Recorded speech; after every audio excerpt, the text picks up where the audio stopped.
Hello, friends. Welcome to episode 240 of the Note Coach podcast. I'm your host, Suzanne Culberg. Doubling down instead of burning down. So I'm recording this the day after Christmas here in Australia, and I don't know about you, but our Christmas was very quiet. It was just the four of us. We didn't go out and do anything. We kept it really, really small, and it's often the simple things in life that are the most enjoyable. We didn't have an extravagant lunch or dinner. We had a lovely meal. We got a very small turkey buff and roasted some veggies and made a sticky date pudding. And yeah, we had fun. And if you're new to this show and this is the first episode you're catching, I committed earlier this year to recording this 365 days straight. And today's day 240. And I'm just here to say that no matter what you choose to do in life, there will be times where things become boring or monotonous at one point or another. That's sometimes just the reality of life. There's, times where things are easy and in flow and enjoyable and fun and you're in the zone. And there'll be times when you're down, when you're flat, and you have periods of second guessing yourself and your decisions and, wanting to change the goalposts or wanting to change the thing that you're working towards. Because face it, it's often much more exciting and thrilling to burn it all down and start again, to uproot than to simply stick it out. The often mundane of day in and day out. And I think this is particularly pertinent at the time that I'm recording this, that weird zone between Christmas and New Year where you're like, what day is it? What time is it? What am I doing? Where am I supposed to be? We can often be rethinking a lot of our decisions, a lot of our life choices, and wanting to burn it all down and start fresh. But if we're continually, forever burning it down, ripping out our foundations, starting over, starting fresh, how do we ever get any momentum? How do we ever get any traction? Part of life is that things become, boring and mundane at times, but then we move through them rather than starting afresh again and again. I am kind of not somebody who subscribes to New Year's resolutions. Whenever I hear New Year, new me, or New Year, new you, I have that nascent eye roll and I'm like, oh, New Year, same old you. Or how long is this going to last? 2 weeks. And then we're always looking for the next dopamine hit of the next new thing and the next fresh thing and the next exciting thing. Whereas sticking with the things, like doubling down instead of burning down, is where I believe we get the most momentum and we get the greatest transformation over time. So one of my coaches, Joanna Lindenbaum, teaches the difference between a breakthrough and a transformation. And a breakthrough, an aha, an insight can happen in an instant. You suddenly, something that you didn't see before suddenly comes into focus. You have an understanding. You have a, oh, well, no wonder. You have a, oh my goodness, this. And many of us can become breakthrough chasers, going from program to program, podcast to podcast, book to book. And then at some point, invariably becoming frustrated because nothing's changing, because we're chasing the breakthrough, that hit, like you get when you burn down and start again. Whereas the transformation comes from the action that you take as a result of the breakthrough. If you know what to do and you just don't do it, then it's going to be very difficult to reach transformation, to truly change. Because transformation doesn't come from what you're doing when you're motivated and inspired and burning everything down. Transformation comes from what you do when you can't be fucked. You continuing to show up for yourself. You're simply sticking with it day in, day out, through the monotony, through the mundane, through the times where it doesn't seem like anything is happening. That's how we reach transformation. A reminder for anyone who's new, you wouldn't have heard it before. Something for people who are new, or a reminder for people who've listened to this show before. I have pineapples in my branding. If you're watching on YouTube, pineapples over my shoulder. I have that reminder every day. Do you know how long a pineapple takes to grow? I didn't. When I first found out about it, I nearly died. 18 months. 18 months for a pineapple. That's twice as long as a human baby. How often have you stuck something out for 18 months? Seriously. Kept turning up, kept showing up, kept taking the action, kept doubling down, knowing that you're going to have your pineapple at the end? Or are you try something for 2 weeks, maybe a month. Oh, it's not working yet. Must be the wrong thing.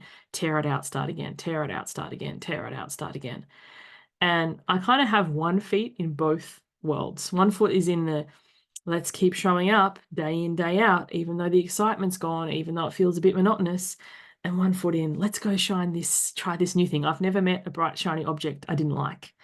And the issue with that is we can often end up overloading ourselves, putting on too many things because we're continuing doing this thing and we're starting that thing, and we just end up overbooked, overscheduled, overcommitted.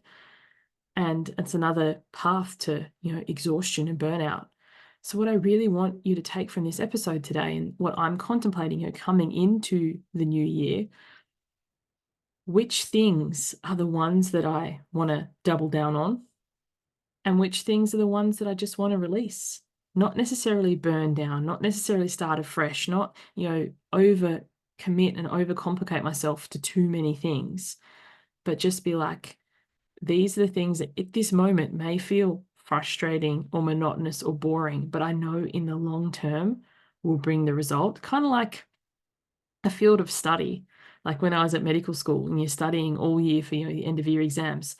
Nobody really wants to sit and, write the essay or sit through the grind or memorize another fact or whatever. Or maybe people do, but I sure as shit never did.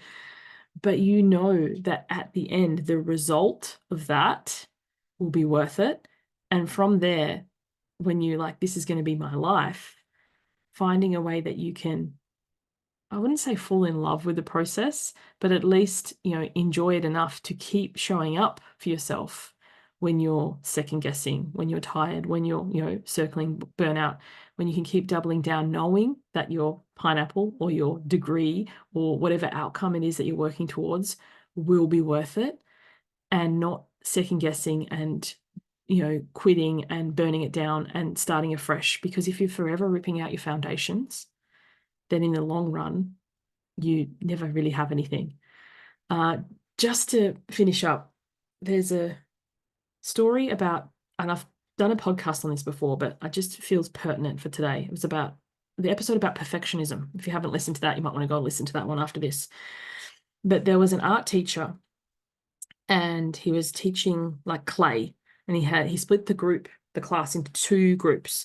One group would be graded on the quantity of work they produced. So at the end of the term, he would weigh their work, and 50 pounds was an A and 40 pounds was a B or something like that. And the other half, the other group, were graded purely on quality. And at the end of the term, what was surprising for him to find was the group that was being graded on quantity also had the best quality, because they just kept churning them out. They kept making pots, they kept doing the actions, and as a result, their work got better. Whereas the group that was being graded on quality literally just had piles of lumpy clay that never became anything, because they kept tearing out their foundations. They kept starting over again. They kept like, this wasn't the perfect piece. So they didn't have anything to show for it. So whatever it is that you're working towards, wherever you are right now, if you're in the, burnout zone, or if you're in the down period, or if you're in a frustration like this isn't working, keep doing the quantity, keep putting out the work, keep doing the output and the effort, even if it feels like drudgery, and knowing that your best gets to get better. Because if you're tempted to start again, start fresh, start again, start fresh, like that's exciting and that's thrilling. But also at the end of the term, at the end of the semester, at the end of the time period, are you going to have lumps of clay that look like nothing? or are you going to have, the quantity? I bring myself back to that story whenever I doubt, second guess, and think, oh, I could do this instead. And it's, served me really, really well. We're at episode 240 so far. I'm like almost 2/3 of the way through to my 365. Thank you for tuning in today. If you've enjoyed this episode, please share it up. You can share it on socials, send it to a friend, comment on YouTube. And if, keeping going, taking the actions, getting shit done that you want to get done, doubling down is something that you want to focus on in 2024.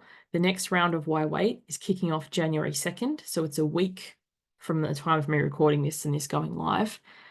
And yeah, if you head over to the website, suzanneculberg.com, make yourself a cup of tea, have a read. It has all the descriptions of the program. If you have any questions, you can send me an email, info@suzanneculberg.com. I will respond to those in the coming week. And if you're catching this in the future, or, there's another round, when you scroll to the bottom of the website, you can book a time to have a call with me. So for this coming round, I'm not doing any calls between now and New Year. Only thing I'm committing to at the moment is this podcast and responding to emails. But yeah, there'll be future rounds. But yeah, doubling down, taking the action, doing the things that often feel monotonous and mundane and but bring the transformation in the long run rather than chasing the breakthrough is what Why Wait's all about. Thanks for listening. Hope to catch you on the next one. Bye for now.